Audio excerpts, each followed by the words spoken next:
Hi, it's Gary. Welcome to today's video. Today we're going to start unboxing this package. This has arrived from Pure Pens all the way in the UK. I ordered it and it arrived within 10 days. When you consider it's going halfway around the world, I think that's really good. In this video we're going to take a look at the inks and the accessories that are in the box. Then in the next video we'll take a look at the pen that I ordered as well. So join me now, down on the mat, let's jump in and take a look at what's in the box.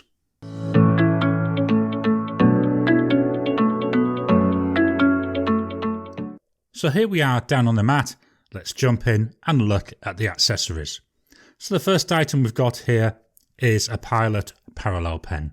This, it's not for me, it's for my wife. She wants it to do crafty stuff with. To go with this, the other accessory I ordered were two Con40 converters. Why I've got two converters in one pen, they were only able to send me one pen, so I thought, well, I'll still get the two converters, and then next time I do an order, I'll order that second parallel pen. So everything else that was in the box that we're looking at today, they're inks. The first one is actually made by Diamine, but it's sold by Pure Pens, and it's John Frost. Ink number 2 is the same, it's Westgate Hotel. And ink number 3, again made by Diamine, sold by Pure Pens. It's the 6 points of the People's Charter. These three inks form part of the Chartist line. The Chartist line, it aims to commemorate the 1839 Chartist uprising that took place in Newport in South Wales, which is where Pure Pens are based. So John Frost, he was the leader of a group of Chartists, and he led them on a march from the Western Valley to Newport, and it ended up in a massacre outside of the Westgate Hotel at the hands of the army and the police. The Chartists, well, they were fighting for 6 updates to the democratic system in the UK, and this is what's known as the People's Charter. So this is where these inks come in, and I think it's a brilliant idea. It's really nice to commemorate stuff, and having inks to do that, what an awesome way of doing that. Next ink I've ordered is a Pure Pens ink, this time made by Pure Pens, and it's called St George's Cross. Looks like it's going to be a really nice red colour. Pure Pens Celtic Seas. In the images I've seen, the shading on this looks really nice. From chez Herbin, I've got Diabolo Menthe. Also, Eclate du Saphir, Terre de Fouet, or Terre de Feu, I'm not sure how that last word should be pronounced.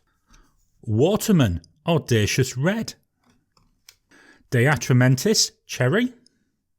I love the look of this bottle. And finally, another Pure Pens ink, Welsh Gold. The images I've seen online of this, it seems to have an awful lot of gold sheen to it, and I'm after a really nice gold ink, so I'm hoping that this may take me towards that. What I'm going to do now, I'm going to step away from the computer and I'm going to swatch all of these inks. I'm going to swatch them using colouring swatching cards. The writing on them will be done with this. This is a Serendipity dip pen with a broad nib. I'll also be using a Pilot Parallels in order to draw on my lines, to draw on the thicker swatches of it. I like to try that now because it gives me a way to get some kind of consistency. So for me, this is likely to take about an hour. For you, it's just going to be a slide away. So I'm back. The first ink we're going to take a look at is this. Pure Pens John Frost. To me, this is a lovely teal colour. If I tip it gently, I can see some, I'm going to call it red because on top of the teal it comes out like a darker red, more like a maybe even a dark crimson, but you can see that lovely sheen coming through. Really nice ink this, really like the colour. I do like a lot of teal inks though. Some comparable inks that I've got. Robert Oster Spearmint, a little bit more teal in here than I see in the John Frost. And then I've also got Diamine Aurora Borealis. This one more on the blue side. Still got a lot of those teals overtones though. I don't see any sheen on those other two inks there. I've also done a writing sample. This is in an Endless Recorder book, and this is using 68 GSM Tomoe River paper. So here we go, Pure Pens John Frost. What I've done is I've done a swatch, I've left it for 10 seconds, then I've done another swatch and left it for 1 minute. So you can see nice wet inks, But remember, this is Tomoe River paper. I'm seeing mostly on the 10S and the 1 minute, that's where I'm seeing that sheen coming through. So that's the Pure Pens John Frost. Ink number 2, Pure Pens Westgate Hotel. Really nice blue here. I think I would say there's a little bit of turquoise coming through into it, especially where we've got this lighter area. Nice blue there. I'm going to say again, I'm seeing a little bit of sheen coming through. I don't know if we see it around here, bit up here. So there's that reddish sheen coming through. Now what that really did remind me is of one of my favourite blues, which is Colourverse Supernova. Because it's a similar colour for the base colour, and it's got that similar reddish type of sheen coming through. Supernova, I think, is very expensive over here in Australia, but it's just such a lovely colour. The other one I'm going to fetch in is by Diamine. Now remember, Diamine actually made this Westgate Hotel ink, but Diamine as a blue, so bit of a paler blue colour here. No sheen to it at all that I can see, but still it's a nice blue. I've got this loaded into a pen at the moment and absolutely love the colour. Let me fetch in my writing sample. So here we go. Pure Pens Westgate Hotel. Looks a little bit drier than with that John Frost. I say I can't see much in the way of the sheen coming through on here, but on the swatch card it was there. So this is Pure Pens Westgate Hotel. So the last of that Chartist series is Pure Pens People's Charter. Now to me this is a brown, but on the red side of brown. I love the colour here. You know, again, where I've just done one pass, I've tried to do at the side here just one pass. We've got that gorgeous colour coming through. But where I've gone heavier, like there at the bottom and here on the main swatch, you can see it looks dark, you know, nearly black to me. It's a shame I can't see any sheen in that one, because I think that would have been nice with a little bit of that reddy sheen as well. The inks that I've pulled out, the first one is by Robert Oster and it's Aussie Brown. Similar tones in there, but definitely not the same shade. And the other one is Limey Topaz. Again, it's more on the brown side. I didn't really have anything to match that People's Charter, so that's going to be a fun ink to get into a pen. Writing sample, here we go. So the People's Charter, again, nothing in the way of sheen coming through. A little bit of shade in here. Then our wetness, if we look at that, you know, you can see that gorgeous colour coming through. And it's really middle wetness between the two of the other ones that we've looked at already. When I'm writing on this, it does to me look a lot browner, which is where I was looking at them two comparison inks. So this is Pure Pens People's Charter. Our next ink, we're jumping into the red family with Pure Pens St George's Cross. Now on the website, Pure Pens do say that this is part of a series which is honouring England, and the area of Wales where Pure Pens is based, right up till the mid of the 1970s, was actually part of England. So St George's Cross on the British flag, this is the red that's on there. So I thought, you know, at the end of the day, my heritage is English, why not get this? Plus, it's a nice red, isn't it? So to compare it, well, I thought, let's try Robert Oster Fire Engine Red. Now that's a little bit of a brighter red. The other one I thought is Pilot Irishizuku Momiji. Now the Momiji is a bit pinker, and the Momiji's got that gorgeous gold sheen there. But I just thought, well, this St George's Cross fits quite nicely between the two of them. Our writing sample. So here we go. Now to me in the writing sample, this is where I can see a bit more of that pink, which is one of the reasons that I pulled out that Momiji. It's a really nice colour. Not a lot of shading coming through, a little bit, say there, the top of the S, the top of the G, the top of that C. Drying times, again, it's relatively wet, but remember this is Tomoe River paper. On other paper, it's going to dry a lot faster. So this one is Pure Pens St George's Cross. Next, we're going to a blue. We're going from that gorgeous red back to blues. Pure Pens Celtic Sea. Again, pale blue, tending towards turquoise to my eye. Why I picked this ink is in the samples on their website, it showed some gorgeous shading. It really looked really nice. It was full of character. The blue, as I say, when you've got that single coat, it's tending towards turquoise to me. Then we're darkening up as I've gone thicker. My comparisons, well, got to go for Noodler's Navajo Turquoise. Again, one of my favourite inks. My favourite in the turquoise family. The other one I thought I'd fetch in is Robert Oster Soda Pop Blue. Now to me, where I've got that single pass, does come close to the single bits I'm seeing in here. So we've got a nice match of colour there. Our writing sample. Here we go. Pure Pens Celtic C. Not seeing much in the way of shading. There's a little bit there on the top of the S. The problem is this is a dip pen, so it could be that there was just a lot of ink there when I started writing. Again, very similar in terms of wetness. So this is Pure Pens Celtic or Celtic C. We're staying sort of with that blue family. The next one is J. Herbin Diabolo Menthe. This to me is a really gorgeous pale blue ink. Now, when I was putting this down, I was thinking, I'm not going to like this because it went down and it looked really, really watery. But as it dries a lot darker and it's come out and it's quite a nice colour. To me, it's a pale blue. I think there's little bits of green maybe coming through.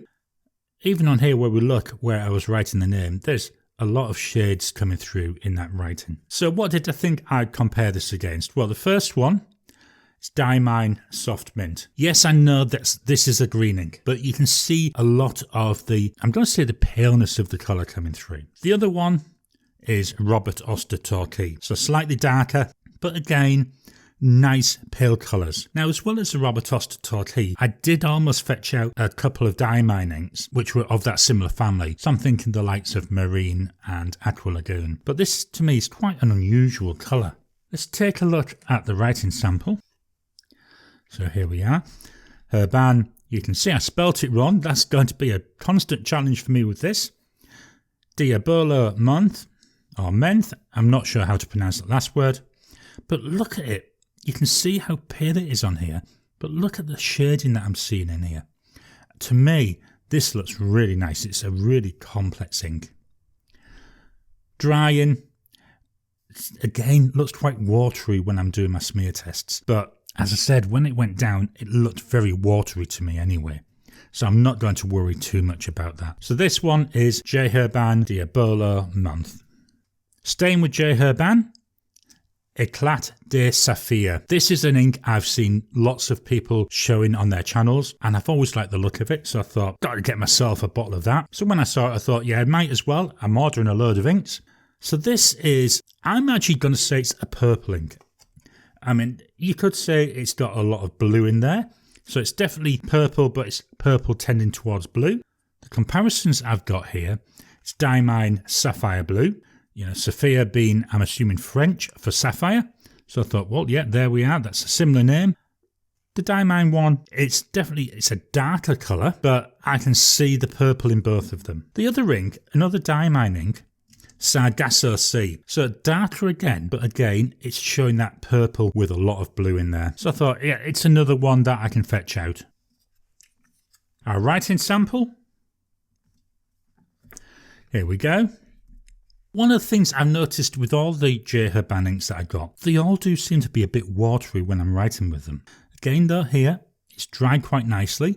Got a nice amount of shading coming through already. Wetness, again, not much different than all the rest. So I'll be quite happy with this for taking long form notes because I generally don't use Tomoe River paper for that. I keep the Tomoe River really for doing the nice work where it can have the time to dry. So this is J. Herbin Eclate de Saphir. Our last Herbin ink. This one is Terre de Fouet or Terre de Feu. I'm not quite sure how to pronounce that. To me, it's a brown tending towards red. A little bit similar to that Charter ink, really, isn't it? Again, it's something different. I like my browns, but a lot of the browns I've got are more on the darker side, as we'll see here with the comparisons that I've pulled out, which is Diamine Ochre, definitely a brown there. And then Diamine Rustic Brown, which looks like it's a darker member of the same family of colour as I'm seeing in this Herbin ink. You know, there's lots of reds in there, although as I say, it is darker. Let's look at our writing sample. Here we go. Herbin Terre de Fouet, Terre de Feu. Looks really nice and brown on here. A lot of shading coming through as well. You know, here we've got, that looks quite dark brown on that side of the H, whereas this side, it's got a lot of a redder colour. But then we seem to go more towards that red side before going darker again.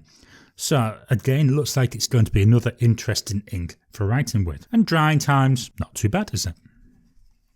So this is J. Herbin Terre de Fouet. Okay, the next one is going to be easier for me to pronounce.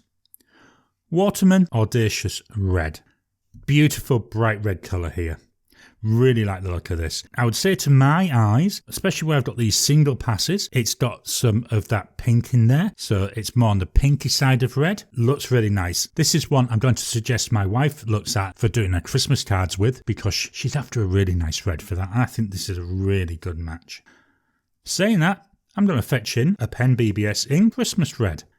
Bit brighter, a little bit oranger than the Audacious Red. The other one I'm going to fetch in is Twisby Red, and to me this is a really good match. It's tending again towards the pink side, maybe slightly lighter than the Audacious Red, but only just, but still a nice colour, isn't it? Let's look at our writing sample. Here we go. Waterman Audacious Red.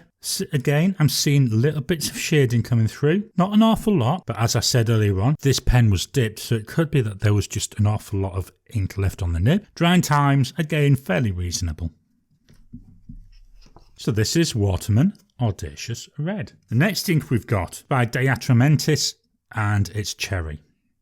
Now, I can't show this on camera because it's video, it's not smelly vision. This ink smelt really strongly of cherries, and I was really surprised by that. I thought, what a brilliant idea, matching the smell of the ink to the name of it. The colour as well, to me, it is that cherry red. You know, something like you see where you've got the dark, gorgeous reds of cherries just before, well, over here, just before Christmas. This looks really nice. Even where I've got the single pass, it's a really nice dark colour. I've got a pen which I think this will look really nice in. I haven't inked up for a while, so maybe this is the excuse I'm waiting for. So the inks I'm going to compare this against, Ancient Song, or sometimes called Ancient Charm, Wanderer's Song. I can see the same base colour here. I think it looks really nice.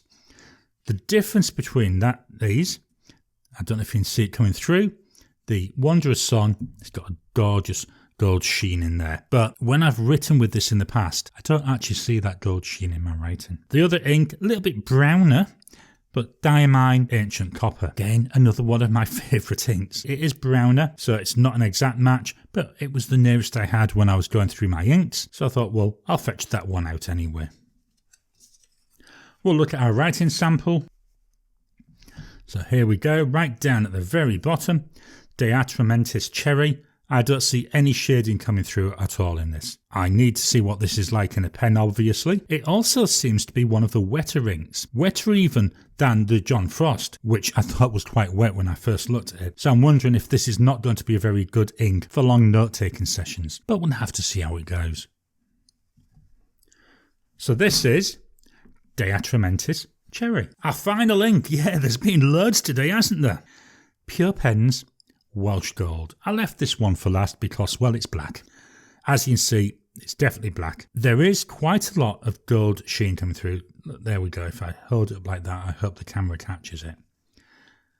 I've got to be honest, I was hoping for more of the gold sheen. I'm not disappointed, don't get me wrong, I still like this, but when I saw the pictures on their website, it looked like there was a lot more gold in there, and I'm on the lookout for a really nice gold ink, mainly to use for page headers and section headers. So this, although I'm going to end up using this because I think it'll look nice for other uses, it's not going to be any use for what I wanted with those section headers. To compare it against, the first one I've got is Van Diemen's Devil's Black. This is an Australian made ink, really nice. The black's very similar. And then the second ink, Noodler Heart of Darkness. Absolutely gorgeous, dark, deep black ink there. There's no sheen in the Van Diemen's ink or in the Noodlers, but that, look at there, I'm going to try and catch it again. I really like that in the Welsh Gold. Our writing sample. So with this, I had to do two writing samples. The first one was not really showing much in the way of sheen. So what I did is I agitated the bottle a bit, which then gave me a little bit of sheen coming through there in my writing. Hopefully that's coming out there as I wiggle the page about. I'm hoping you see it. Definitely Pure Pens Welsh. The G, the after. Can I get any more? Just trying to get this through different lights. I'm hoping you can see that. Again, it looks like it's another wet ink. Just as wet, I would say, as the Atramentis Cherry. So this is Pure Pens Welsh Gold. So I'm going to fetch in all the inks one last time.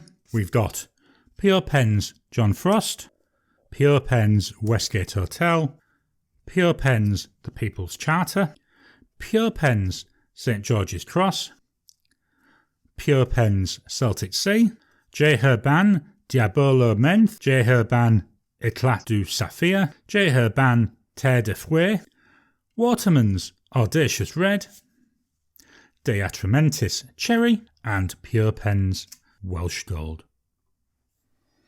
I hope you've enjoyed today's video. It's quite a wide variety of inks that I've got here. I've got different manufacturers, I've got different colours. What are your thoughts on them?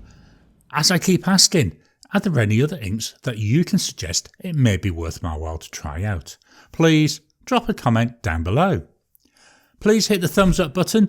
Every time you comment, every time you like, well, just helps with the YouTube algorithm. If you haven't already, please subscribe to my channel so that you can get new videos as I release them. I'll talk to you again soon.